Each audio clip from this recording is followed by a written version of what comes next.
May ginagawa ka ba ngayon? Lintik, umatras yung mga hinar kong dancers eh. Rinig ni Sophie na saad ng kaibigan. Nakahiga ngayon si Sophie sa kanyang kama habang nakatingala sa kisame at nasa tenga ang telepono. Suot pa niya ang salamin kahit nakahiga, kaya bumangon siya upang tanggalin ito. Dancers for what? Tamad na tanong niya. Dancers for bachelor's party. Total, seductive ka naman. Ano, game na? Saglit na paisip si Sophie. Oo nga naman.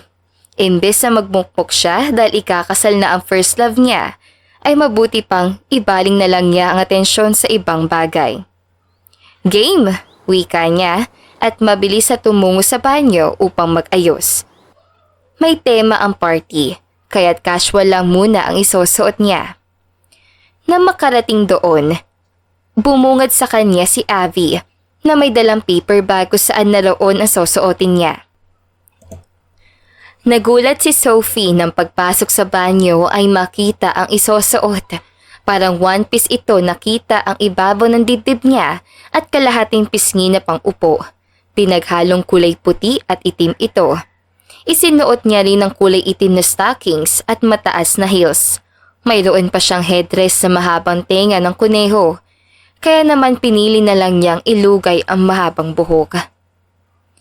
Perfect talaga sa'yo, Sophie! You're so sexy! Nakangising bati ng kaibigan paglabas niya ng banyo. Nasaan ang kasama ko ibang dancers? Ready na rin.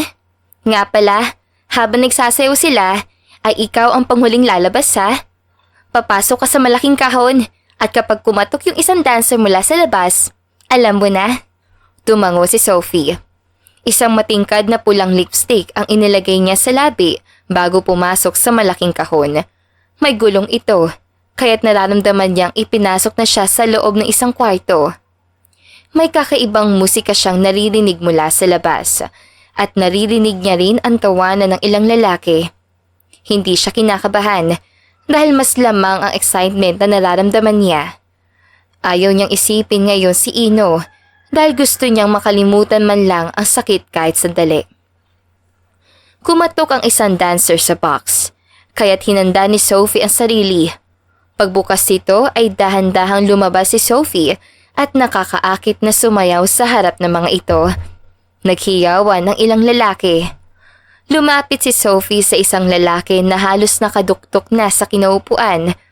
Pamilyar ang figura nito, ngunit dahil sa bahagyang madilim ang paligid at malabo pa ang kanyang mata, ay hindi niya matukoy kung kilala nga ba niya ang lalaki. Woohoo! Last night for being a bachelor, dude! Bro, gising! Ang hot pa naman na nagpunta sa'yo! Saad ng isa pang lalaki.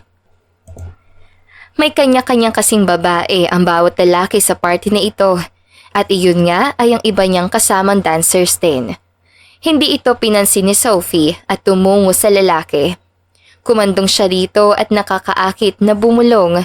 Sandaling nanindig ang balahibo niya nang maramdaman ang hawak nito sa kanyang hita pataas. Ang pabango nito ay familiar sa kanya, ngunit hindi na lang ito pinansin ni Sophie. Hey Mr. Groom!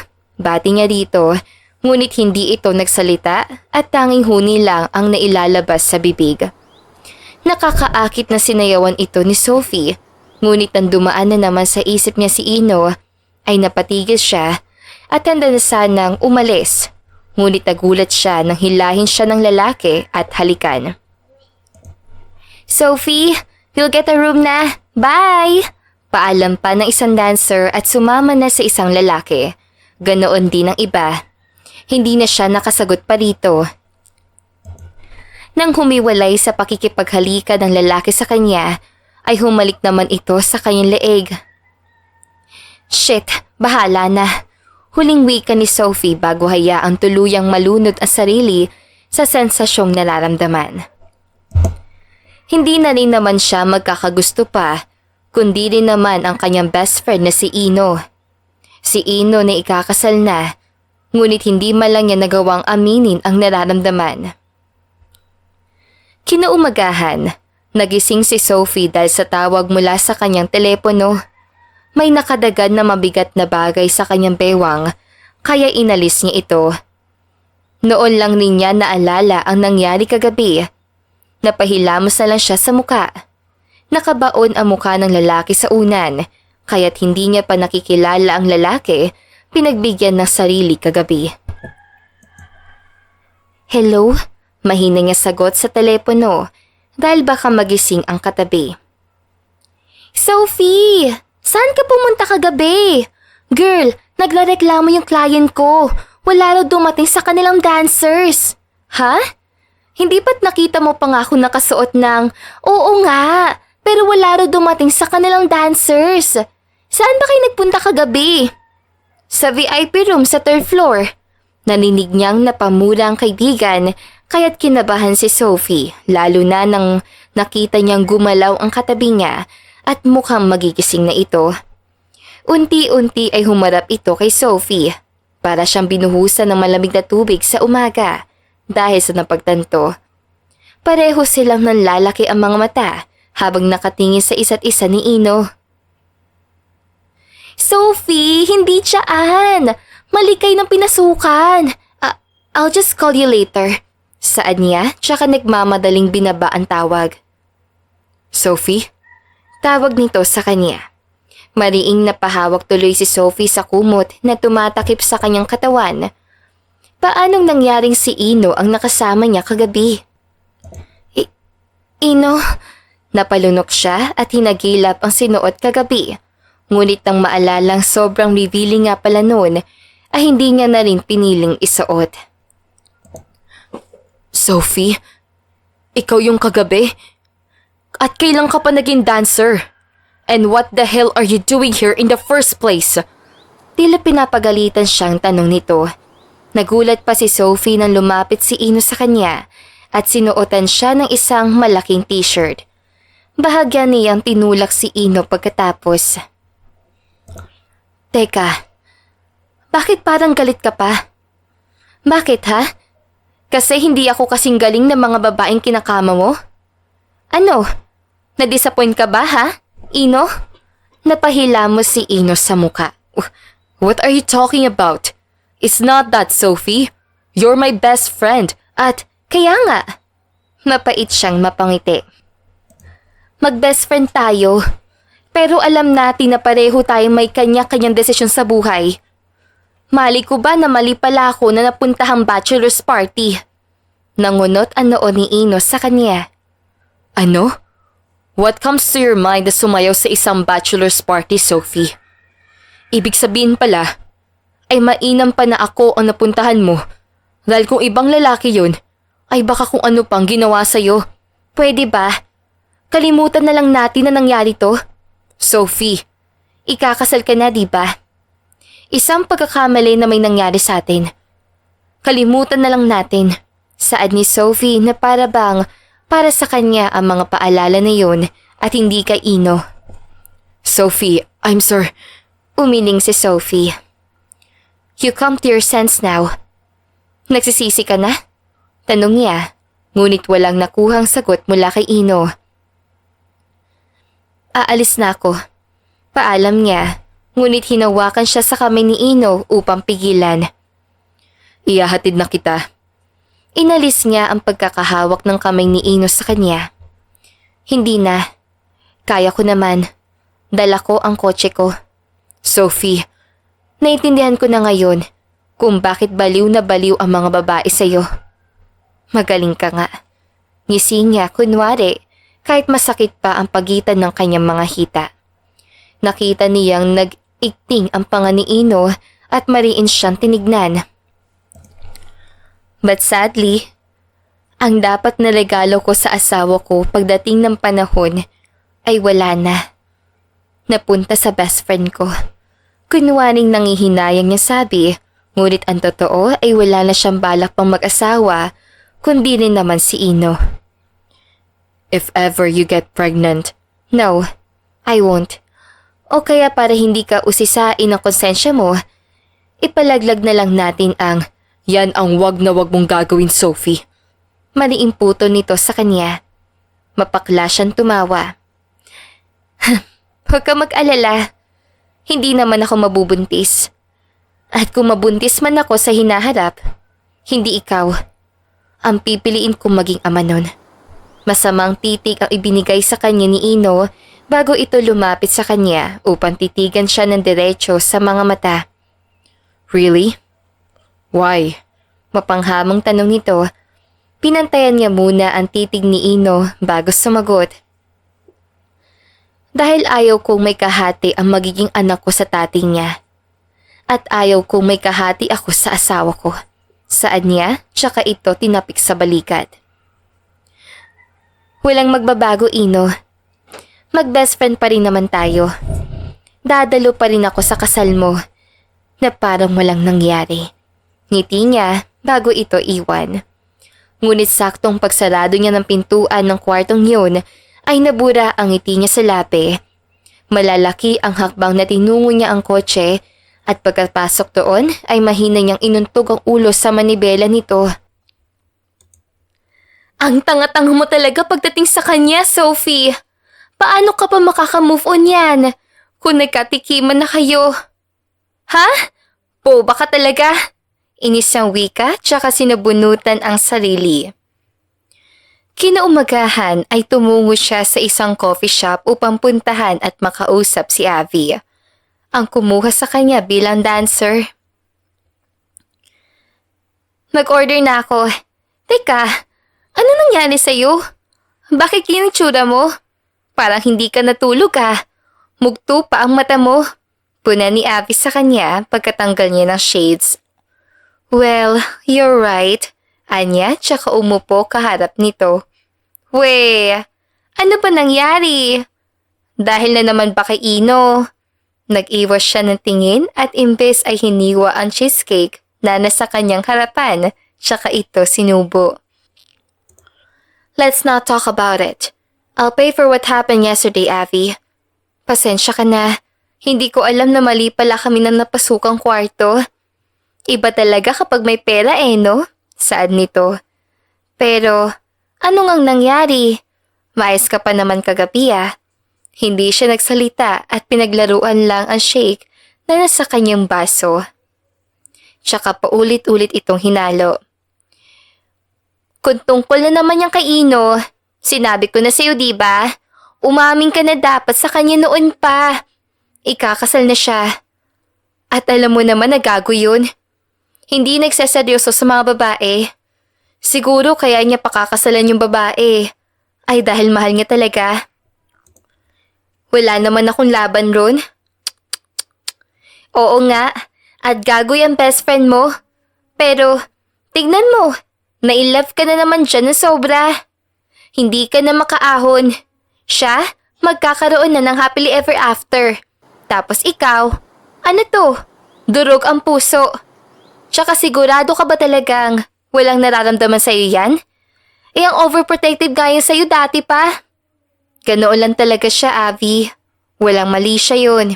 Anya, ayaw nang paasahin ng sarili. Sus? Nung high school nga tayo, pinagbabantaan niya mga balak manligo sa'yo. Pati noong prom, nakabantay sa'yo. Grabe. Dahil parang kapatid na ang turing nun sa'kin. Pero ikaw, hindi aminin. Tukso ni Avi sa kanya, ngunit inirapan lang niya ang kaibigan. Back to the topic. Ano ngang nangyari kagabi? Bakit puyat ka at mugto ang mga mata mo? Tanong nito bago humigop sa inumin. Pumikit siya na mariin bago ito sagutin. I had a one-night stand with the wrong groom, Avi. And it's none other than Ino.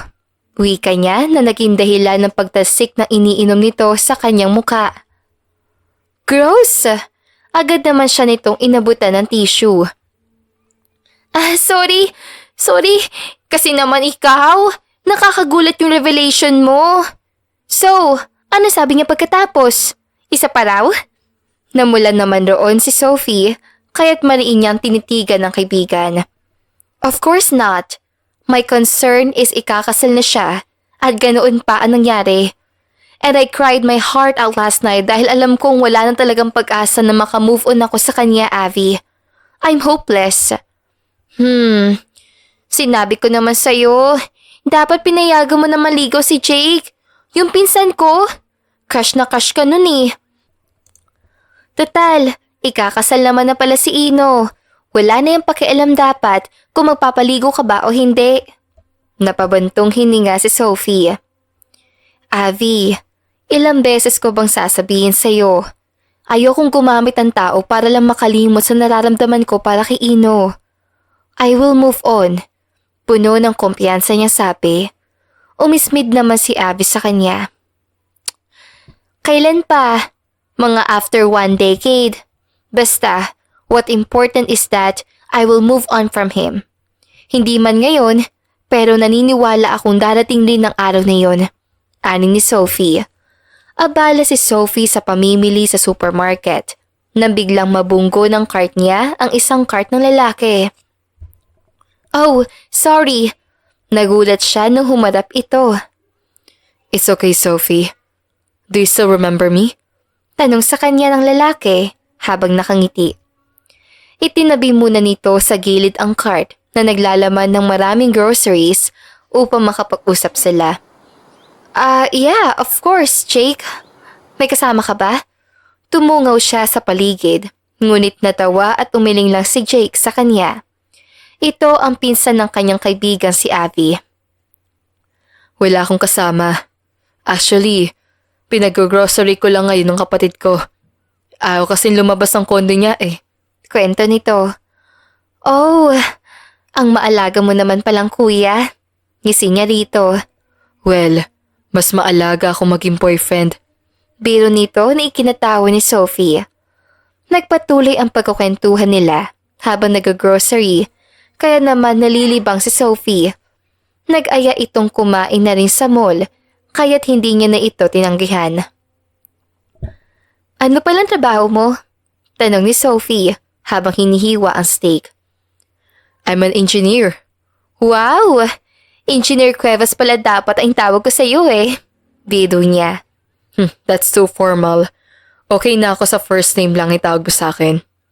At isa pa, kung ganoon pala ay dapat Architect Villanueva ang tawag ko sa iyo. Napasarap ang kwentuhan nila, kaya't umorder pa ito ng dessert. Ngunit hindi maintindihan ni Sophie kung bakit para siyang nakaramdam ng mga matatalim na titig sa kung saan. You know, what I like about here is their dessert and the ambience of the place.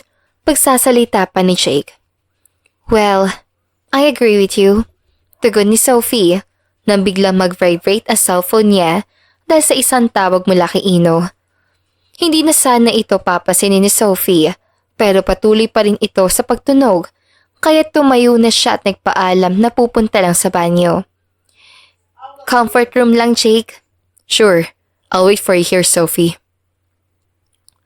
Pagkarating sa banyo ay tinignan pa niya ang sariling reflection sa salamin. Saktong walang tao sa banyo ng mga pagkakataong iyon, kaya't sasagutin na sana niya ang tawag ni Ino na biglang bumukas ang pinto at pumasok si Ino, tsaka mabilis na nilak ang pinto. Ino? Anong ginagawa mo rito? Habang may pagkalito sa mga mata niya ay makikitaan naman ng galit at inis ang mga mata ni Ino. How about you? After what happened, makikita kita rito na nakikipag-date na? Ako sa nito. Ano naman ngayon sa'yo? Bakit ang affected mo? Kung tutuusin nga, dapat ako pa yung affected rito. You took my virginity. Binigyan diin pa niya ang huling salita at tinuro ang dibdib ni Ino. Hinawakan naman ni Ino ang kamay niyang nakaduro sa dibdib nito at nginitian siya, ngunit may bakas pa rin ng inis sa mga mata nito. Yes, damn. I am your first. At hanggang ngayon hindi ko pa rin nakakalimutan ang nangyari sa atin. Pero ikaw. Pabitin itong sabi. Ako? Anong ako? Ikaw parang wala lang sa'yo. Bulong nito. Wow! Sarcastic kung saan niya. Eto lang ba ang tinawag mo sa akin? Kung ito lang, aalis na ako. Naghihintay pa sa akin si Jake. Nagulat siya nang hilahin siya ni Ino at isandal sa sink. Nasa pareho niyang gilid ang mga kamay nito. Anong ginagawa mo? Stop dating other men. Saad nito habang nakatingin sa kanyang mga mata na bumaba sa kanyang labi. Sa pilitan niyang tinulak si Ino. Sino ka para pagbawalan ako? Magkaibigan lang tayo, Ino. Hindi porket may nangyari sa atin, ay may karapatan ka na diktahan ako. At isa pa, hindi ba't ikakasal ka na? Hindi niya maiwasang makaramdam ng pait roon. Sophie, about that, hindi niya na ito pinatapos at iniwan na sa loob ng banyo. Huwag mo na akong paasahin, Ino. Bulong niya pagkalabas ng banyo, tsaka pinahid ang isang buti ng luha sa mata. Pagkabalik sa upuan nila ni Jake, ay tila nawalan na ng gana pang kumain si Sophie, kaya't sa huli ay umalis na rin sila. Balak pa siyang ihatid pa uwi ni Jake, ngunit tumanggi na siya. Salamat na lang, Jake. Oh, okay. Sige, basta sa susunod ulit ha. Saad nito at yumakap pa bilang pamamaalam. Pagkatapos ng yakap ay nagulat sila nang dumaan si Ino sa gitna nila mismo kahit na maluwag naman ang daan. Napailing na lang si Sophie sa kinikilos ito. Lumipas ang mga linggo na hindi na ulit sila nakapag-usap pang muli ni Ino dahil sa pagiging abala sa trabaho. Isa siyang architect sa kumpanya ng kanilang pamilya. At isa sa nagpapatakbo nito ay ang kanyang ama na nasa ibang bansa ngayon dahil sa isang business trip. Ayos lang naman siyang mag-isa sa kondo niya dahil mas gusto niya rin yun at natuto siyang tumayo sa sarili niyang mga paa. Kagaya ngayon ay naisipan niyang magluto ng dinner. Kaya nga lang ay pagbukas niya ng ref ay napatakip siya sa ilong nang maamoy ang nilagay niyang alamang roon noong isang araw. May kasama pa nga itong manggang hilaw. Naduwal siya nang maamoy ito kaya nagmamadali siyang tumungo sa lababo. Ngunit wala naman siyang nailalabas. Napailing na lang siya at nagpa siyang mag-order na lang ng dinner. Kinabukasan, maagang tumungo sa opisina si Sophie dala ang isang teacup ng kape sa isang coffee shop. Na magtanghali ay nadaan siya sa gawin ng mga engineers doon na kumakain ng merienda. Good afternoon, Architect Villanueva. Kain po. Saad ng isang engineer. What's that? Cassava cake, egg pie, tsaka po strawberry shortcake po. Nakangiting sabi ng isang engineer na babae. Ay, architect, paglagay ko na po kayo. Ano pong gusto nyo? Tanong ng isang engineer na lalaki. Bigla ay natakam si Sophie sa kinakain nitong strawberry shortcake, kaya't iyon ang pinili niya. Nagpasalamat siya bago umalis, ngunit pagkatapos makain iyon ay tila gutom pa siya. Kahit nakakadalawang balik na siya sa department na iyon para kumuha ng merienda. Hi, nahihiyang sabi ni Sophie. Ay, architect, alam kong babalik ka para sa strawberry shortcake. Kaya ito na, pinagtabi kita ng last piece. Nakangiting saad ng isang lalaking engineer, si Engineer Falcon. Thank you so much, Engineer Falcon. You're an angel. Masayang sabi niya habang hawak ang kamay ng lalaking engineer. Ngunit nabura ang ngiti niya nang may tumikim na lalaki mula sa kanyang likuran. What's happening here? Malamig na tanong nito. At pagharap ni Sophie ay nakita niya ang pagmumukha ni Ino na malamig na nakatingis sa kamay niyang makahawak kay Engineer Falcon, kaya naman agad na inalis ito ni Sophie. Kasi po, si Architect Villanueva, pabalik-balik po rito. Mukhang nagustuhan po yung strawberry shortcake na ibinigay niyong pamerienda, Sir Ino. Saad ng isang babaeng engineer na nakasalamin. Nagulat naman doon si Sophie. Hindi niya alam na galing pala kay Ino ang kinakain niya. You like strawberry shortcakes? It's unusual you only like chocolate. Kunat noong wika ni Ino. Nagbabago rin kasi ang taste ng tao, Ino. Anya, tsaka nagpasalamat muli kay Engineer Falcon bago umalis. Kinabukasan, ganoon pa rin ang nararanasan ni Sophie. Nagsusuka pa rin siya sa umaga at ngayon ay bahagya ng nahihilo. Naisip niya na baka nausog siya kahapon. Nakatulog siya, ngunit nagising na may mag-doorbell at nag-deliver sa kanya ng isang buong cake na strawberries ang flavor. Mula ito kay Ino. Lumabas siya upang bumili sana ng gamot na bigla ay mawalan siya ng malay sa kaligitnaan ng paglalakad. Nagising siya na nasa ospital na at ang mga salitang binanggit ng doktor ay tila nakapagpagimbal sa buo niyang pagkatao. Congratulations, Miss Villanueva! You're 10 weeks pregnant! Hanggang sa makabalik sa sariling kondo ay hindi pa rin makapaniwala si Sophie. Hindi niya alam kung matutuwa siya o matatakot, ngunit isa lang ang sigurado. Hindi niya ito ipapalaglag at hahanap siya ng tiyempo upang sabihin ito kay Ino, ngunit sa isang banda ay ayaw niyang guluhin ang kasal nito. Sumasakit ang ulo niya sa kakaisip. Kailangan niya na sign kung sasambihin ba niya ito kay Ino o hindi. Nasa elevator siya na biglang may pumasok na ilang businessman sa loob nito, kasama si Ino. Ngunit yumuko siya upang hindi siya nito makita.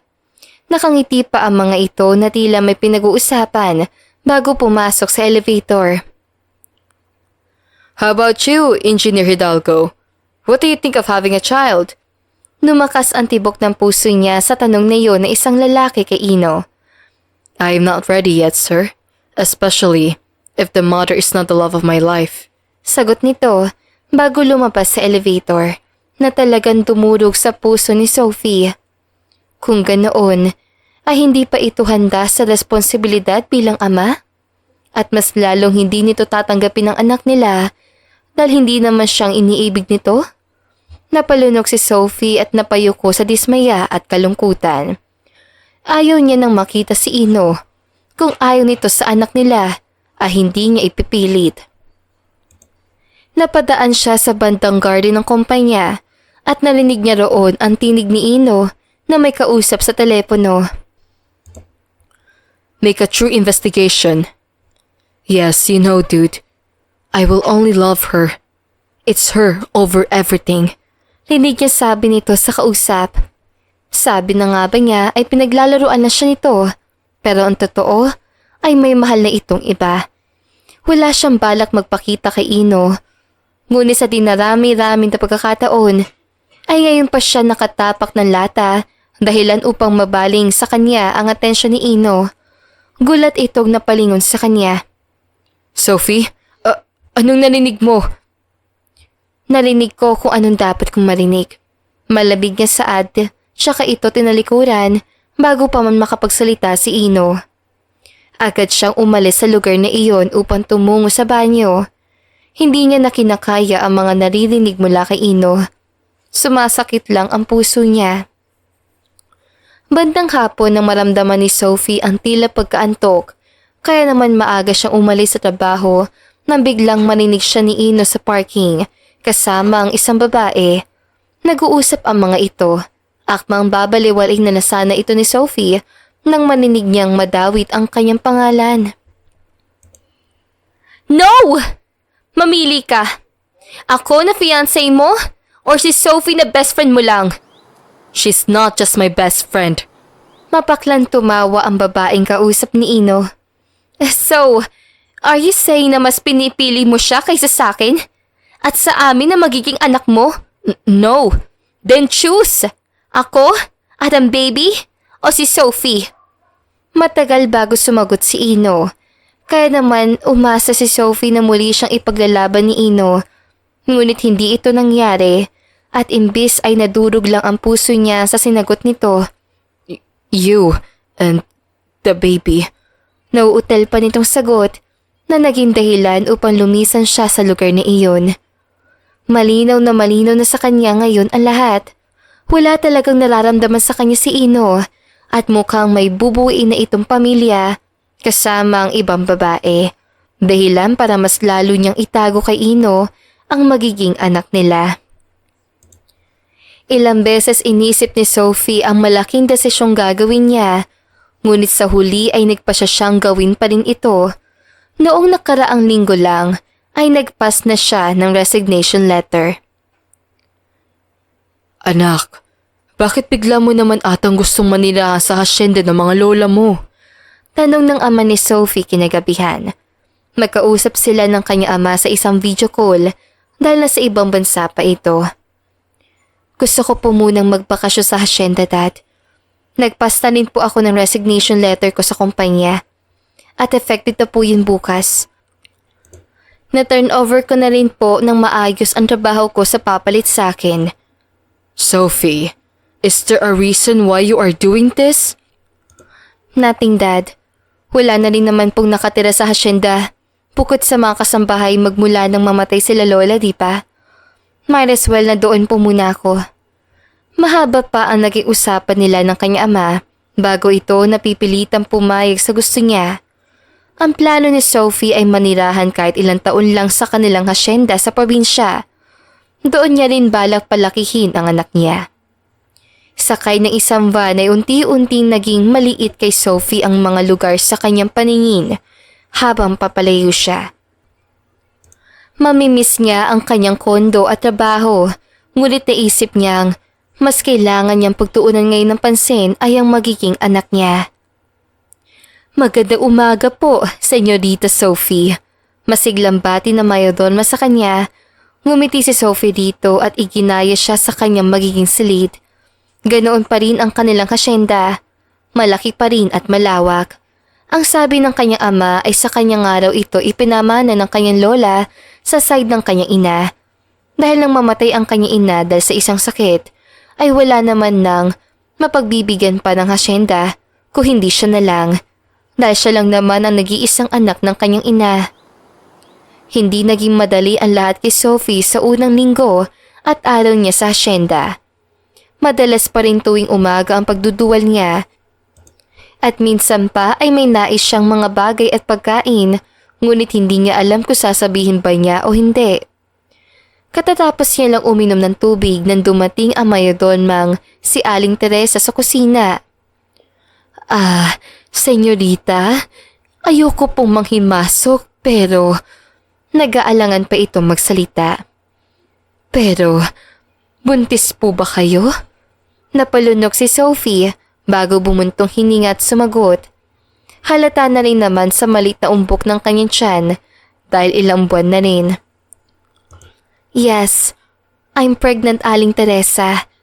But don't tell it to Dad yet. Ako na po ang magsasabi. Saan niya? Aaminin naman niya ito talaga sa ama, ngunit sadyang minsan ay pinangungunahan siya ng takot. Sabi ko na nga ba, malakas ang kutob ko. Sana, senyorita, ay huwag kang mahihiya kung may kailangan o gusto ka. Mukhang maselan pa naman ang pagbubuntis mo. Tumango si Sophie at ngumiti. Lumipas pa ang ilang buwan at nasabi na rin niya sa ama ang pagbubuntis. Noong una ay nag-aalala ito sa kanya, ngunit kinausap niya ito na malumanay upang ipaintindi rito ang kanyang sitwasyon. Sophie, kabuanan mo na anak. Hindi mo ba talaga sasabihin sa akin kung sino ang ama ng apo ko? I'm not mad anymore, anak. You can tell me everything like I'm also your mom. Mahina ang saad ng kanyang ama. Magka-video call na naman sila nito ngayong gabi. Habang nagsusukay siya sa harap ng vanity mirror, ay kausap niya ang kanyang ama. Daddy, I told you, I can raise my child alone. We are his family. So is a boy. Galak na saad ng kanyang ama. Nakangiti siyang tumango. Yes, Dad. Excited na rin ako makita siya. Hindi ka ba nahihirapan dyan? Sinabihan ko si Teresa na magdagdag ng katulong at ipaayos ang isang kwarto riyan para may sariling kwarto ang magiging apo ko. Okay lang po ako. Maalaga po si Aling Teresa. At may kasama na rin po kaming ibang katulong sa bahay. And yes, Dad, mga ilang buwan lang ay gawa ng kwartong yun. Pero for the meantime, habang baby pang anak ko, gusto ko siyang makasama sa pagtulog. Anya at hinimas ang malaking tiyan. Sa loob ng ilang buwan na pananatili niya sa asyenda, ay hindi na siya nakasagap pa ng balita pa sa syudad at kay Ino. Hindi na rin niya muling nakausap si Abby na kanyang kaibigan. Kinabukasan, habang abala sa pagdidilig ng halaman si Sophie, ay naramdaman niyang tila may tumutulos sa kanyang pinti. Noong una ay akala niyang simpleng tulo lang ito ng tubig mula sa hose na hawak sa pagdidilig. Ngunit nang makita niyang nanggaling ito sa kanya, ay agad siyang tumawag mula sa kanilang katulong.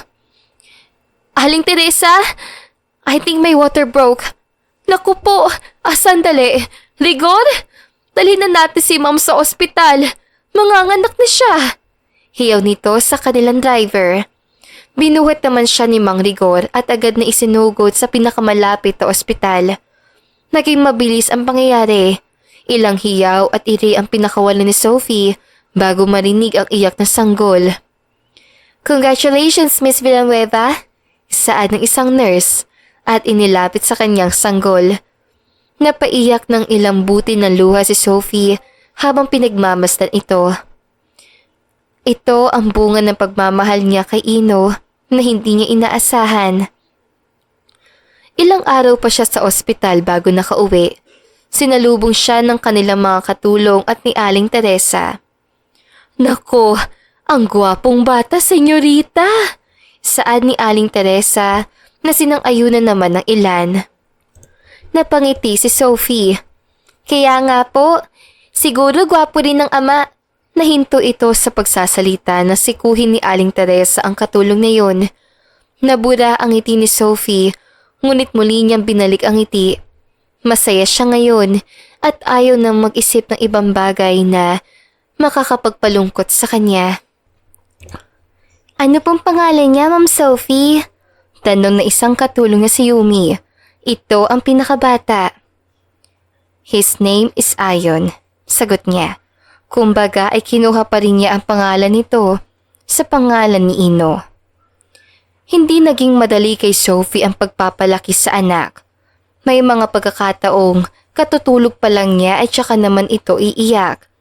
Kaya naman madalas ay kulang siya sa tulog. Sa umaga ay kinukuha naman sa kanya ni Aling Teresa ang baby, ngunit minsan ay nagigising pa rin siya para padedein ito dahil breastfeed si Ayon. Senyorita? Tawag ni Aling Teresa sa kanya habang kumakatok ito sa pinto. Tumayo siya at pinagbuksan ito ng pinto. Buhat nito si Ayon, nagising at mulat na mulat ang mata. Itinaas nito ang maliit na kamay upang abutin siya. 5 buwan na ito ngayon. Hey baby, Mommy's here. Malambing ang ani at kinuha ito kay Aling Teresa. Ayan na, baby Ayon ng mami mo. Time mo na dumete. Iwan ko na kayo, senyorita. Paalam nito ng initian at tinanguan ni Sophie. Inangat ni Sophie ang laylay na suot ng damit, saka pinadede si Ayon. Napangiti siya sa anak at hinimas ang ulo nito. Habang tumatagal ay mas nakikita niya ang aura ni Ino sa anak nila. Ang mukhang suplado nitong mga mata at ang matango sa tungki ng ilong. Ang kutis naman ay sa kanya nakuha. Maputi pa rin ito, ngunit ang ugali ay kay Ino pa rin, lalo na mag-5 taon na ito. Mommy, where are you po? Rinig ni Sophie na tanong ni Ayon. Nasa kusina siya at abala sa pagluluto ng ulam nila. Ang paborito kasi nitong pagkain ay chicken nuggets at hot dogs. I'm cooking, baby. Nasa kusina ako. Sagot niya at ilang sandali lang ay nakita niya na ang gwapong anak na may bakas pa ng pawis sa muka. Wow! That's my favorite, Mommy! Nakangiting sad dito sa kanya at pumesto na sa kanilang dining table. I know, baby. Kaya nga itong niluto ko para maparami ang kain mo. Ani ni Sophie at inayos ang lamesa. Natigil ang pag-uusap nila mag-ina na biglang dumating si Aling Teresa at ang anak nitong si Teo. Moreno ito at may itsura. Maskulado rin at kasing edad niya lang. Isa ito ang pintor at minsan ay sumasideline din bilang construction worker. Nana Teresa, ang Tito Teo's here! Galak na wika ni Ayon at tumatakbong tumungo sa mga bagong dating. Agad namang binuhat ni Teo ang bata pagkalapit. Goodbye ka ba sa mami mo habang abala kami ni Nanang Teresa mo? Tanong ni Teo at tumingin kay Sophie. Napalapit na ang anak niya kay Teo dahil ito ang tinitingala nitong ama minsan. Nagkasundo ang dalawa, lalo na sa larong basketball. Of course I'm a good boy, Tito. I'm always a good boy to Mommy. Iho, may pasalubong kami sa ni Tito Teo mo. Pero bago yon, kumain ka muna ng hinanda ni Mami mo, okay? Agaw atensyon ni Aling Teresa na ikinatango naman ni Ayon. Bumaling si Aling Teresa kay Sophie. Senyorita, Aling Teresa, sabi ko naman po sa inyo, Sophie na lang po. Hindi naman na po kayo iba sa akin. Saad niya? Ilang beses niya na itong sinabihan na wag na senyorita ang itawag sa kanya. Ngunit dahil na rin siguro sa katandaan ay nakakalimutan ito. Ay, oo nga pala. Nasanay na kasi ako. Pasensya na at matanda na rin ako, Sophie. Sad nito at kumamot pa ng ulo. Nako, ganyan talaga minsan si Nanay Sophie. May pagkaulyanin na rin, pero minsan lang naman. Wika naman ni Teo at tumapit sa kanya. Kumain na ba kayo? Kain kayo ni Aling Teresa. May niluto pa akong ulam, bukod sa paborito ni Ayon. At nang umaga nga iyon ay sabay-sabay silang kumain sa hapag. Hinatid ni Aling Teresa si Ayon sa school at pagkatapos, habang siya naman ang sumusundo rito, nasa kindergarten na si Ayon at maayos naman ito sa klase. Gabi na, nang nakangiting pinagmamasdan ni Sophie si Ayon habang natutulog. Hinalikan pa niya ito sa noo bago lumabas sa kwarto ng anak. Akmang matutulog na siya na magring ang kanyang cellphone dahil sa isang tawag mula sa kanyang ama. Anak, nakita mo na ba yung invitation? Tanong ng kanyang ama. Napakunot ang noo ni Sophie sa pagtataka. Invitation for what, Dad? It's a family reunion, anak. You know I can come. Kaya nag-send ako na invitation sa email mo. Hindi ko pa siguro nakita. I'll check it later but I can't assure you that I can come, Dad. Mahirap na at ayaw niya mag-cruise ang landas nila ni Ino. Kontento na siya ngayon at sa palagay niya naman ay naka-move on na siya. Siguro naman ay ganoon din si Ino. Why? Tanong ng kanyang ama. I'm busy with Ayon. You know you can bring him. Dad, putol niya sa ama. Anak, hindi mo maaaring habang buhay na itago si Ayon. Sooner or later, he will be curious about his dad. Dad, kilala mo naman pong ama ng anak ko, di ba? Yes, and you don't want to talk about him. Ilang beses kitang sinubukang balikan tungkol sa mga nalalaman ko sa kanya, pero ayaw mo naman. You need to hear me, Sophie. Umiling siya. No need, Dad. Ayoko na pong makarinig pa ng balita tungkol sa kanya. Napabuntong hininga ang kanyang ama mula sa kabilang linya. Anyway, about Ayon, he deserves to explore. Show him the other side of the world, anak. Mas marami siya makikilala roon, pati ang mga pinsan niya. Napaisip siya sa sinabi ng ama at hindi agad nakapagsalita. Bago mamatay ang tawag ay sinabi niyang pag-iisipan niya na ngayon kung pupunta ba sa kanilang family reunion. Mukhang malayo din naman na magawi roon si Ino dahil hindi naman nila ito kapamilya. At isa pa, tahimik na siguro yun dahil may sarili ng pamilya. Anak, aalis tayo sa isang araw. Pupunta tayo Manila. Do you want to come with me? Malambing na tanong ni Sophie sa kanyang anak pagka-uwi nito galing school. Nanlaki ang bilugang mga mata nito at napatalon pa sa tuwa. Wow, Mommy! Yan po ba yung maraming mga rides and places? Why are we going there po? Inay si Sophie ang buhok nito bago sumagot. We will attend a family reunion, baby. You will get to meet your other relatives there. Ang mga tita at tita mo pang iba. Pati na rin ang mga pinsan mo. I want to go there, Mommy! I want to play with them! Okay. I'll prepare you things. Nagpaalam na si Ayon na pupunta sa sariling kwarto ay saktong paglapit naman sa kanya ni Tio. Sophie, sigurado ka bang isasama mo talaga si Ayo sa Maynila? What if magkita sila doon ng ama niya? Tanong nito sa kanya sa mahinang tinig.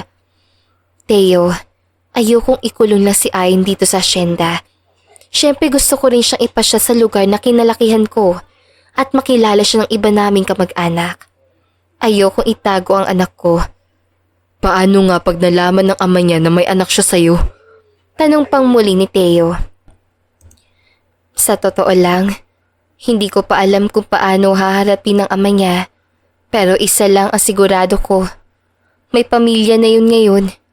At naalala ko pa nga sinabi niya, hindi pa siya ready na magkaanak, lalo na kung hindi naman niya mahal ang babae. Saglit dumaan ang pait sa huling tinuran niya. Mahal mo pa rin ba siya hanggang ngayon, Sophie? Tila nawalan ng boses roon si Sophie at hindi niya nagawang sumagot, kaya napabuntong hininga na lang si Teo bago muling nagsalita. Sasamahan ko kayo ni Ayon patungo Maynila. Kahit hindi na ako sumama sa family reunion, iyahatid at sundo ko lang kayo. Saad nito? Hindi mo na kailangan, Tio. Sophie, naging mahalaga na rin kayo mag-ina sa akin. At saka, para na rin kitang kapatid. Kaya't huwag kang mahihiya sa akin. Nakangiting sabi nito na ikinangiti rin ni Sophie. Sa loob ng ilang taon, hindi siya nakaramdam ng romantikong pag-ibig kay Teo at ganoon din ito sa kanya. Ang natagpuan nila sa isa't isa ay para bang matalik lang ng magkaibigan kahit walang ilangan sa kanila. Salamat Teo, anya at niyakap ito. Mahina siyang binatukan ni Teo ng pabiro. Sabi kong kuya ang tawag sa akin eh. Kuya, ay ilang buwan lang ang pagitan ng edad natin. Mabuti sana kung taon. Kaya tigilan mo ko, Teo. Saad niya at pabirong inirapan pa ito. Ang balak nilang isang linggo sa Maynila ay ipinaalam nila kay Aling Teresa. Pumayag naman itong sumama si Teo, kaya't ngayon nga ay sakay na sila ng bus patungo sa syudad. Habang nasa biyahe ay kalong ni Sophie ang anak na mahimbing na natutulog. Kinukuha ito ni Teo minsan, ngunit nagigising naman ng bata. Kaya sa huli ay tiniis na lang ni Sophie ang bigat ng anak. Nagtaksi sila patungo sa kanyang dating kondominium. Mabuti na lamang nga at pinapalinis pa rin niya ito noon kahit hindi na siya rito nakatira. Teo, pabukas ang isang pinto pagkababa mo na mga gamit natin. Mahinang ani ni Sophie na sinunod naman ito. Dahan-dahang inilapag ni Sophie doon ang anak na tulog pa rin. 2 ang kwarto nitong kondo niya. Hindi ganoon kalaki ang kwarto, ngunit sakto lang para sa kanila. Kaya ang isa ay silang 2 ng anak niya, at ang isa naman ay doon niya patutulugi si Teo.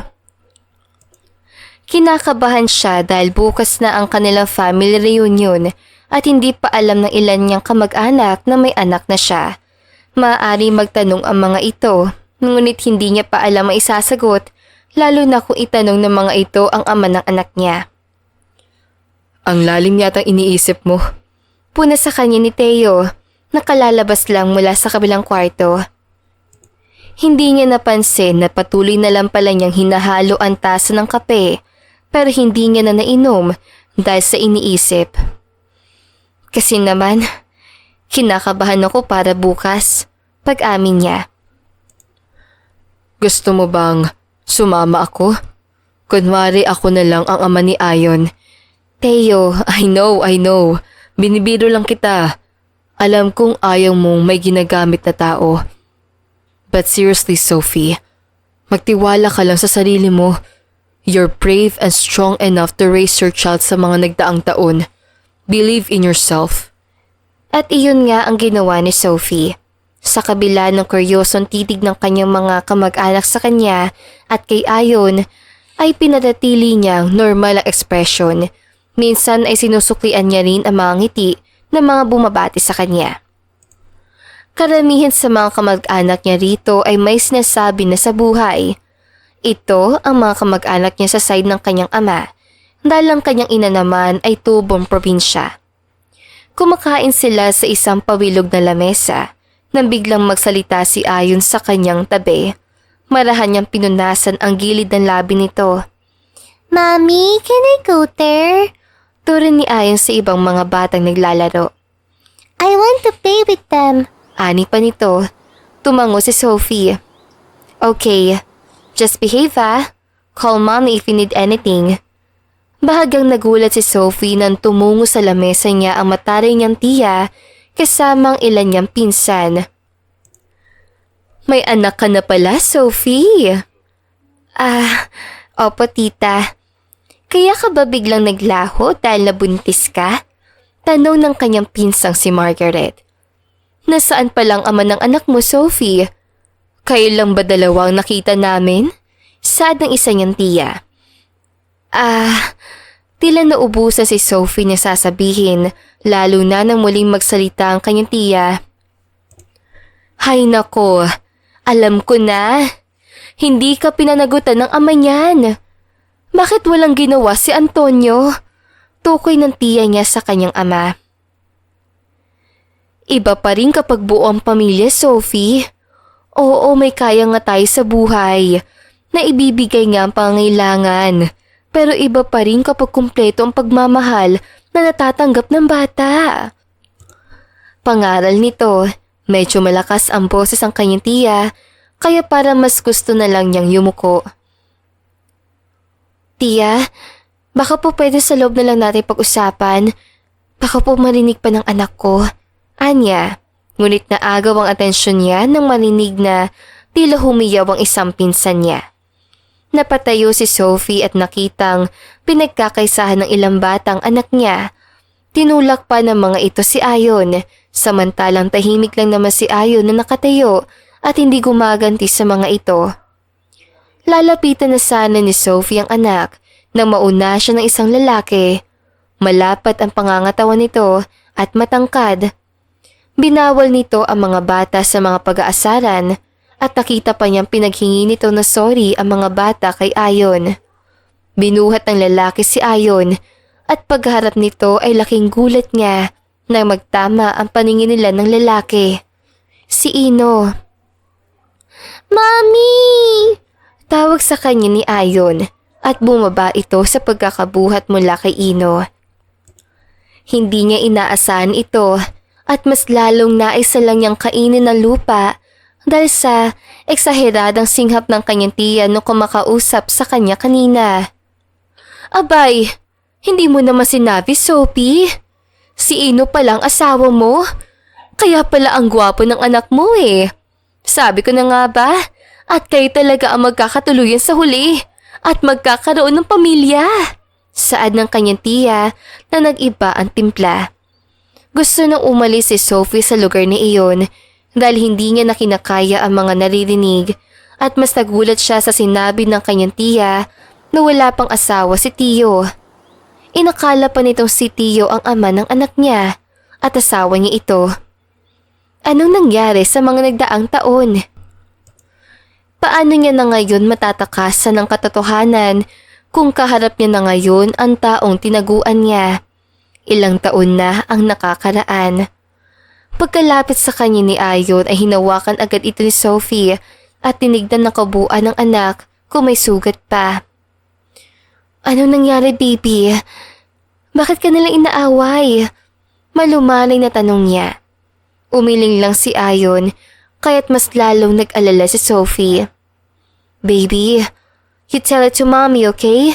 Diba? No secrets between you and mommy? Wala lang naman po yun, Mami. Uwi na lang po tayo. Saad ng bata sa mahinang tinig. The other kids are bullying your child because they said he doesn't have a father. Wika ng isang baritonong boses sa gilid niya. Malamig ang mga mata nitong nakatingin kay Sophie. I'm not asking you, but thanks for defending my child. Mauna na kami. Paalam niya at inakay ng anak. Nagpaalam siya sa ilang kamag-anak bago tumungo sa labas ng event place. Iyahatid ko na kayo. Paalis na rin ako. So station ni Ino na agad niyang inilingan. Hindi na. May susundo sa amin. Tsaka, kararating mo lang tapos bigla kang paalis na. I just delivered something. Some beverages for our company. Kay, tipid niyang sagot. So cold? Rinig ang bulong ni Ino. Nag-text na siya kay Tio at sinabi nitong papunta na.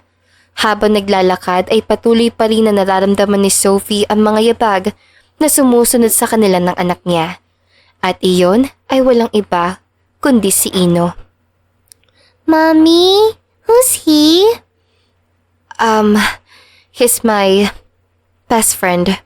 Before. Sagot niya sa anak habang nakatingin kay Ino. We have the same eyes, Mommy. Bulos sa kanya ni Ayon. Hey buddy, what's your name? I'm your mom's best friend. Agaw atensyon sa kanila ni Ino. I'm Ayon, sir. How about you? Nakita niyang bahagyang natigilan si Ino nang mas mapagmasdan ng malapitan at maayos ang bata. Lalo na nang marinig ito ang pangalan ng anak niya.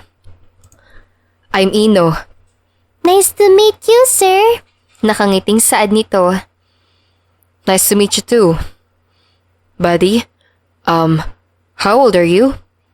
I just turned 5 last month, sir. You don't have to call me sir. You can just call me... Can I call you Dad? Nagulat siya sa station ng anak, kaya't agad niya ito sinuway. Ayon. You can call me whatever you want, buddy. It's okay. Saad ni Ino. You just call him Tito, anak. Saad naman ni Sophie. Nilalabanan ang titig ni Ino sa kanya. Seryoso ang mukha ni Ino na nakatingin sa kanya. Ngunit ang ibaling nito ang tingin sa bata ay bigla itong lumambot at ngumiti. Pinanlalamiga si Sophie ng mga sandaling iyon. Matalino si Ino at ngayon pa lang ay alam niya na maraming itong tanong sa kanya. Gayon din naman siya. Sophie, I think we have some things to talk about. I'll message you when and where. Kailangan mong pumunta or else I find it myself. Sa dito sa kanya na para bang isang babala. Ilang sandali ay naagaw ang atensyon nila ng isang busina ng kotse at lumabas roon ng bagong ligo si Teo. Nakasuot lang ito ng casual na damit. Medyo nagulat pa ito na makitang may kasama silang ibang tao. May naglarong ngisi sa labi ni Teo bago lumapit kay Sophie at halikan ito sa noo. Han, tapos na pala kayo? Malambing pang saad ni Teo. Mula sa gilid ng mata ni Sophie ay nakita niyang kumuyom ang mga kamao ni Ino at madilim ang ekspresyon na nakatingin sa kanila ni Teo. Ayon, let's go na. Pagod na yata ang mami mo. Mamasahihin ko pa siya pag uwi natin. Nakangiting dagdag pa ni Teo at tinakbayan si Sophie. Nagpaalam pa si Ayon kay Ino bago ito lumapit sa sasakyan. Nang makalampas sila sa lugar na iyon, ay humagalpak ng tawa si Teo habang nagdadrive. Mahina namang hinampas ito ni Sophie. What's that? Tanong ni Sophie. Nakita mo ba yung reaksyon ng mukha niya? Hay nako Sophie. Ang sabi mo sa akin noon, may mahal na yung iba at kasal na. May anak na nga kamo, di ba? Pero bakit parang bachelor pa rin? Parang mahal ka nga eh. Stop it, Teo. Sa kondo na natin pag-usapan. My son's here. Pigil niya kay Teo. Mommy, what are you and Tito Teo's talking about? Nating Ayon, naging masaya ka ba roon kanina? Tanong ni Teo. Tipid lang naman nang umiti ang bata. Mukhang totoo nga ang sinabi ni Ino na tinutukso ang anak niya dahil wala itong ama. Nang makarating sa kondo ay nilinis muna ni Sophie ang anak bago ito hinayaan na manood ng TV sa sariling kwarto. Naiwan ulit sila ni Theo sa sala ng kondo niya. What now, Sophie? That man looks dangerous. What do you mean dangerous? He was my best friend. He wasn't like that before. What I mean is parang papatayin ako sa selos eh. Parang hindi pwedeng galitin. I don't know what happened sa mga nagdaang taon. Akala ko ay lubagay na siya sa tahimik kasama ang pamilya niya. Sa tingin ko ay isang malaking misunderstanding ang nangyari, Sophie. Subukan mong kausapin siya kapag handa ka na. I know. I'll think about it. Saad niya. Sa mga nagdaang araw ay sinubukan nilang aliwin ang sarili at mamasyal sa mga lugar na dati niya pinupuntahan. Nilibot niya si Ayon kasama si Theo sa malls, cinemas at playgrounds. Nang matapos manood ng sine ay kumain sila sa isang restaurant na biglang may maglagay ng isang malaking strawberry flavored cake sa lamesa nila. Sorry miss, I think na mali ka lang lagay na order ng cake. We didn't order this, saad ni Sophie. Oh, no po ma'am. It's paid already po. Oh, kanino daw po galing? Nagtatakang tanong niya. It was from your best friend daw po ma'am. Umalis na po siya 5 minutes ago. Naalala niya, ito ang pinaglihian niya kay Ayon noon. At mukhang akala ni Ino ay hanggang ngayon, ito pa rin ang gusto niya. Ngunit ang totoo, ang may gusto nito ay ang anak nila. Wow! That's my favorite, Mommy! Nakangiting sabi ni Ayon, kaya't pinalagay niya na ito sa isang platito. Bumalik si Theo galing sa comfort room at nagulat rin sa bagong dating na dessert sa lamesa. Oh, nag-order ka pala ulit? Saad nito. Mommy, uwi na po ba tayo sa isang araw? I still want to stay here. Nakangusong saad ni Ayon. Kumakain sila ngayon ng ice cream habang nasa playground. Kahit pinapawisan na ay patuloy pa rin sa paglalaro ito. Anak, you still have your studies, right? Babalik na lang ulit tayo rito kapag may time na ulit tayo. Aning ni Sophie at sinapinan ito ng towel sa likod. Dumating si Theo na may dala namang cotton candy. Masaya itong sinalubong ni Ayon at kinuha ang isang cotton candy. Thank you, Tito Theo!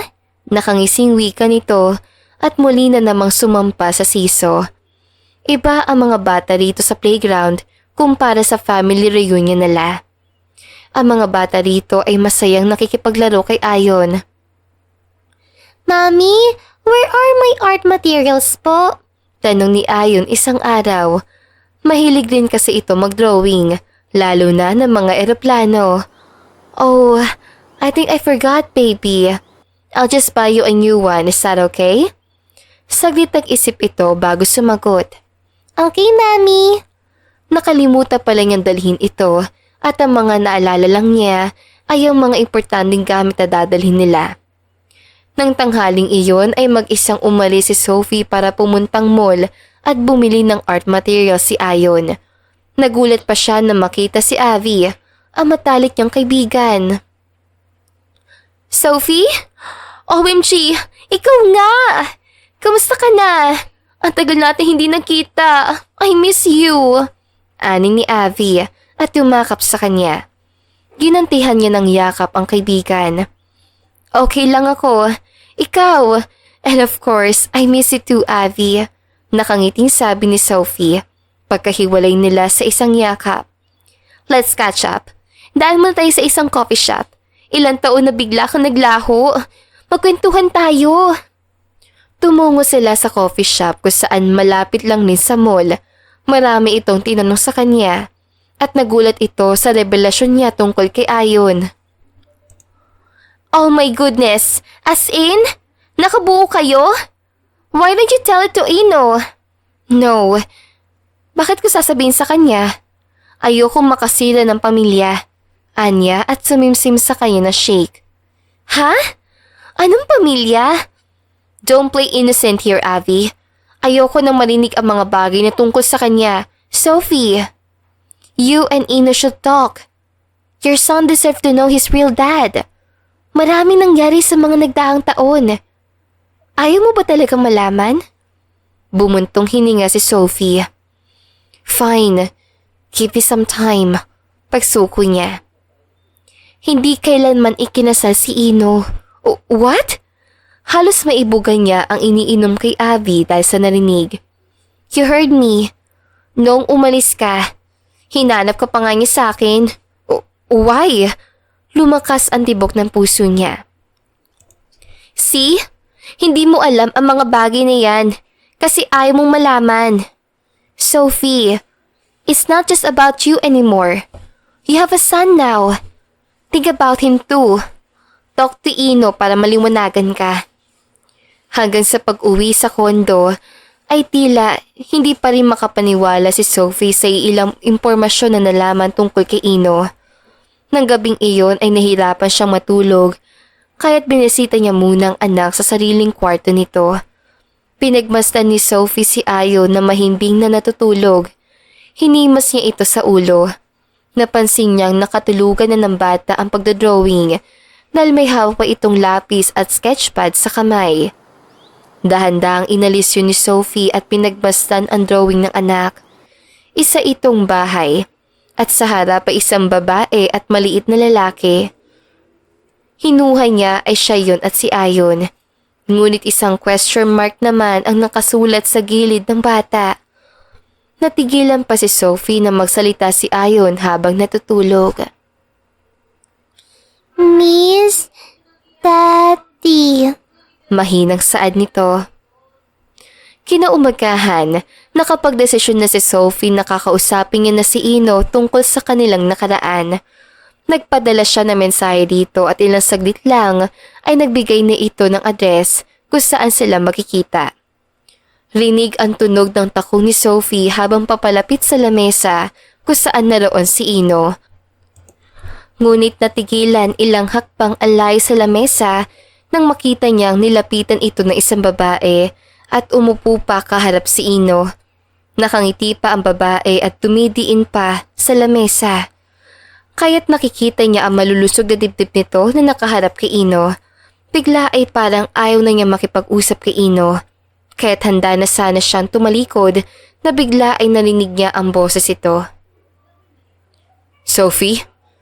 Dahan-dahang ibinaling ni Sophie ang muka kung nasaan si Ino at ang babae. I thought we have something to talk about. Saad pa ni Ino at tumayo na upang lumapit sa kanya. Tumayo na rin ang babaeng kausap ito at umalis sa hindi maipinta ang mukha. Akala ko rin, saad naman ni Sophie. Siguro sa ibang araw na lang tayo mag-usap. Kung may kausap ka pa ngayon. Umiling si Ino sa kanya at nagulat siya nang hawakan pa nito ang isa niyang kamay upang akayin siya patungo sa lamesa. We should talk about it now, Sophie. About what you saw. She's just one of my classmates in college before. And I already told her that I have a wife. Kaya umalis na siya. Paliwanag nito sa kanya. Nagtaas ang isang kilay si Sophie. Bakit ka nagpapaliwanag? Ayoko mag-isip ka ng hindi totoo. Ha? Ano naman ngayon? Nagpapaliwanag ka sa akin. Ako ba ang asawa mo? Ismid ni Sophie at pinagkrus pa ang dalawang braso sa kanyang dibdib. Nagulat siya nung ngumisi ng maliit si Ino. Magiging, tipid na saad nito. Siraulo ka talaga, Ino. Pumayag bang asawa mo na makipagkita ka sa akin? Let's get to the point, Ino. Ayokong biglain ka pero... What wife are you talking about, Sophie? Hindi naman ako nagpakasal, but before ako umalis ay ikakasal ka na dapat, hindi pa? Naguguluhan tanong ni Sophie. Sophie, that's what I want to explain to you before, but you always cut me off. I was blackmailed by someone. She's obsessed with me that she imagined that we have a relationship and we have a child. Pinaimbestigahan ko siya at nalaman kong schoolmate natin siya noon. Pinakiusapan ako ng magulang niya Nasakyan lang muna ang imahinasyon niya. Kahit nagpanggap kami ikakasal para kumalma siya. I even paid for my bachelor's party para kunwari ay totoo ang lahat. She always threatened me that she will kill herself if ever I break up with her. When in the first place wala talaga kaming relasyon. Hanggang sa tuluyan na siyang dalhin sa isang mental facility para umayos ang kalagayan niya. You mean na ang pag-uusap niyo noon sa parking lot ay dahil sa bidabantaan niya sarili niyang buhay? I heard you. You chose her and her baby instead of me. Namuo ang pait sa labi niya. Ngunit hinawakan ni Ino ang kamay niya sa ibabaw ng lamesa. You heard it? I'm sorry. I was just frustrated that time. Noong araw ding iyon ay hinanap kita. Pero ang sabi ay wala ka na raw sa kondo mo. The next day, nalaman ko na lang na nag-resign ka na sa kumpanya at walang may alam kung saan ka pumunta. I asked your dad but he didn't give me any information about you. Ilang taon ako naghintay sa'yo, Sophie. Hinanap kita. Pero ang sabi ng dad mo ay ayaw mo muna akong makita o makausap. Now tell me, Sophie. Ano pang gusto mong malaman? Malumanay na tanong nito. Tila hiyang-hiya si Sophie sa inastan noon. Kung ganoon pala ay sana kinausap niya muna si Ino. Ngunit ganoon pa man ay maraming tanong pa rin ang gumugulo sa isip niya. I don't want to assume but why do I feel that you have feelings for me too? Tanong ni Sophie. Wasn't it obvious, Sophie? Noon pa, but I thought you only treat me as your sibling. You didn't court me kahit na nasa tamang edad na tayo noon. Bumuntong hininga si Ino. I had an agreement with your dad na dapat kapag liligawan kita ay may kaya na ako sa buhay. Dahil noong araw na nagpaalam ako sa dad mo, ayun din ang araw na sinabi ko sa kanya na gusto kitang pakasalan. Bakit ako? Hindi makapaniwalang tanong Sophie. Lumapit sa kanya si Ino at hinawakan siya sa kaliwang pisngi. Dahil ikaw si Sophie. Si Sophie na best friend ko. Si Sophie na palagi nariyan para sa akin. Si Sophie na mahal ko. Simula pa noon. Ang dami mong babae noon. Punang niya. I distracted myself when we were in high school. Noong nalaman ko na nagkakaroon ako ng nararamdaman sa'yo, alam kong baka hindi tayo pwede dahil baka kakukuya lang ang tingin mo sa akin. Umiling si Sophie at lumakas ang tibok ng kanyang puso. It's not true. You don't know how much jealous I am sa mga babae mo noon. Iwas tingin saan ni Sophie. I'm sorry. Let me make it up to you. Ako naman ang may tanong ngayon sa'yo, Sophie. After what happened to us back then, hindi ako nagsisisi na may nangyari sa atin noon. Nagulat lang ako dahil akala ko ay malayo pa bago yun mangyari. Years passed, Sophie. I just want to ask, nagkaanak ba tayo noon? Anak ko ba si Ayon? Umaasa ang mga matang tanong nito. Napalunog si Sophie at akmang sasagutin na ang tanong ni Ino nang tumunog ang cellphone niya. Sinagot ito ni Sophie sa harap ni Ino at bigla ay napatayo siya sa narinig. Sophie, si Ayon, nasagasaan pagtawid niya ng kalsada. What? Paano nangyari yun? Text me the address of the hospital, now! Nagagalit siya at nag-aalala. Nagmamadali siyang lumakad paalis nang hawakan siya ni Ino sa braso. What happened? Nag-aalalang tanong ni Ino. Si Ayon, nasagasaan daw. Naiiyak niyang sabi. Agad silang tumungo sa ospital pagkasabi ni Sophie ng address. Nagmamadali siyang pumunta at hinanap ang anak. Naabutan niya si Teo na palakad-lakad sa tapat na emergency room. Teo, anong nangyari? Paanong nasagasaan si Ayon? Samantalang naglalaro lang naman siya kanina sa kondo bago ako umalis ha. Lumabas kami ng kondo dahil gusto niyang bumili kami ng dirty ice cream. Pabalik na kami At akala ko ay kasunod ko siya sa likod ko. Dahil marami kaming binili ng bigla ay narinig ko na lang na humiyaw ang mga tao sa paligid at naabutan kong duguan na si Ayon sa kalsada. I'm sorry, Sophie. Paliwanag ni Teo at napahilamas pa sa mukha dahil sa sobrang guilty. Gusto ni Sophie na magalit kay Teo, ngunit naisip niyang wala na rin namang magagawa ang galit niya at tapos na ang aksidente. Naiiyak siya, kaya't umupo na lang rin munang katabi si Teo, ngunit may malaking distansya. Naramdaman niyang hinihimas ni Ino ang likod niya. Dumating ang doktor, kaya agad silang napatayo. Sino po ang magulang ng bata? Ako po, agad sagot ni Sophie. Mrs., maraming nawalang dugo sa anak niyo. Kailangan niyang masalinan ng dugo as soon as possible. Unfortunately, nagkaroon po kami ng shortage ng type A positive blood. We recommend both parents. Tumingin ang doktor sa kanya at kay Teo. We like to inquire about the possibility of parental blood. We'll recheck your blood type to ensure possibility. Tumango si Sophie nang biglang lumapit at nagsalita si Ino. I'm a type A positive. I'm willing to donate my blood, Doc. Wika nito at bago sumunod sa doktor ay nakita niya ang malamig na titig nito sa kanya. Sophie, sinabi mo na ba sa kanya ang tungkol kay Ayon? Biglang tanong ni Teo pagkalayo ni Ino. Napayuko si Sophie at umiling. Hindi pa. Sa tingin ko ay may kutob na siya. Kumpirmasyon mo na lang ang kulang. Tell him now, Sophie.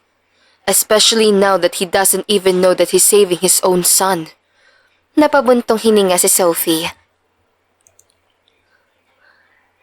Hawak niya ngayon ang kamay ni Ayon habang nakahiga ito at mahimbing na natutulog sa hospital bed. Umalis si Teo para bumili ng prutas. Naramdaman niya ang pagbukas ng pintuan ngunit hindi siya lumingon. Nanatili lang ang tingin niya sa natutulog na si Ayon. Nag-angat lang siya ng tingin sa taong pumasok na makaharap niya ito. Nagtama ang mga mata nila. Seryoso itong nakatingin sa kanya. He's my son, isn't he? Tumango si Sophie. Wala na siyang maisip na dahilan para itanggi pa ang katotohanan. Bakit mo siya tinago sa akin, Sophie? Is it because of my past? That I played with girls before? Naisip mo ba na hindi ako karapat-dapat na maging ama niya? Mababakas ang sakit sa tinig nito. Umiling si Sophie at nangingilid ang luhang pinantayan ang mga mata ni Ino. I heard you before na ayaw mo pang magkaanak, lalo na kung hindi naman ang babaeng mahal mo ang magiging ina nito. I didn't know na ako palang tinutukoy mo. I'm sorry. I should have asked before making conclusions.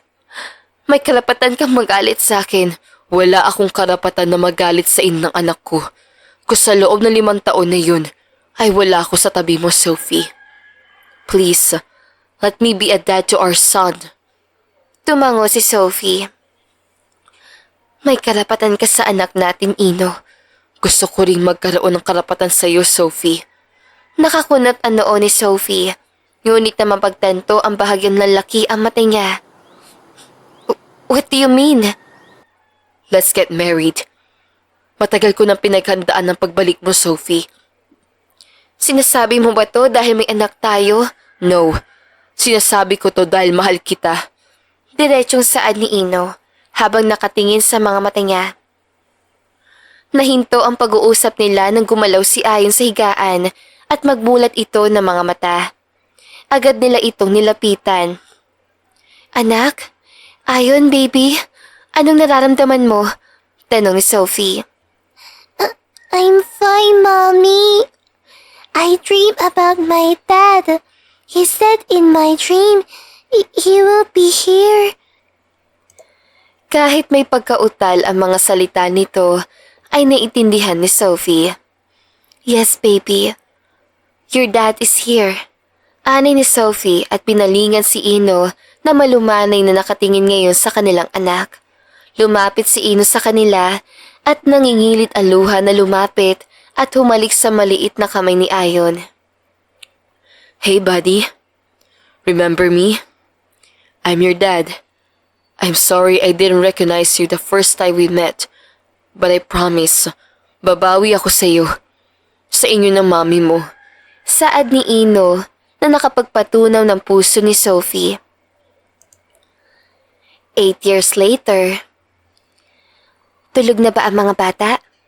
Mahinang tanong ni Sophie pagkapasok ni Ino sa kwarto nila. No, they're playing with their nanny. Ani ni Ino at lumapit kay Sophie.